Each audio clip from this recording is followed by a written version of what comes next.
কোটা সংস্কার আন্দোলনকে ঘিরে ব্যাপক প্রাণহানি এবং ধ্বংসযজ্ঞের ঘটনায় মর্মাহত বিদেশি বন্ধুরাষ্ট্র এবং আন্তর্জাতিক সংস্থার প্রতিনিধিরা ঢাকাস্থ 14 দূতাবাসের এক যৌথ চিঠিতে বাংলাদেশের বিদ্যমান অগ্নিগর্ভ পরিস্থিতিতে গভীর উদ্বেগ প্রকাশ করা হয়েছে। পররাষ্ট্রমন্ত্রী ডক্টর হাসান মাহমুদকে অ্যাড্রেস করে সেগুনবাগিচায় পাঠানো ওই চিঠিতে বিবদমান সব পক্ষকে চলমান সংকটের একটি টেকসই সমাধান খুঁজতে ও নতুন করে প্রাণহানির ঘটনা এড়ানোর অনুরোধ করা হয়েছে।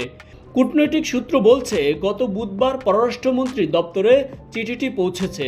যুক্তরাষ্ট্র, Britain, France, Germany, Italy, Spain, Netherlands, Canada, Switzerland, Sweden, Denmark, Norway, Australia এবং 27 রাষ্ট্রের জোট ইউরোপীয় ইউনিয়ন এর ঢাকাস্থ ডেলিগেশন প্রধান কার্যালয়ের প্রতিনিধিরা সই সম্মিলিত ওই চিঠিতে সংকট সমাধানে আইনশৃঙ্খলা বাহিনীর মাত্রাতিরিক্ত বল প্রয়োগের জবাবদিহিতা, আটক ব্যক্তিদের বিচারে যথাযথ প্রক্রিয়া অনুসরণ এবং যত দ্রুত সম্ভব সারা দেশে পুরোদমে ইন্টারনেট চালুর অনুরোধ জানানো হয়েছে।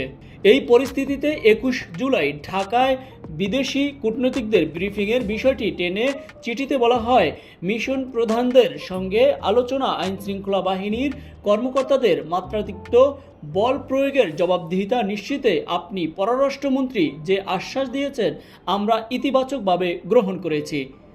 এমন উদ্যোগ অবশ্যই প্রশংসনীয়।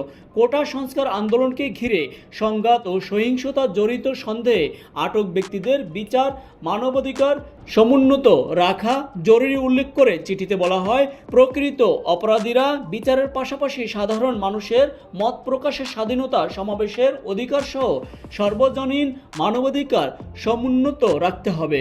আন্দোলনকে ঘিরে কারফিউ জারি ও ইন্টারনেট সংযোগ বিচ্ছিন্ন হওয়ার সব নাগরিককে জীবনে সুদূর প্রবাসীর প্রভাব পড়ছে মন্তব্য করে বলা হয়, ইন্টারনেট সংযোগ পুরোপুরি চালু না হওয়ায় দেশ বিদেশে ব্যবসা বাণিজ্যর বিঘ্ন ঘটার পাশাপাশি বাংলাদেশের বিশ্বের যোগাযোগ চরমভাবে ক্ষতিগ্রস্ত হচ্ছে।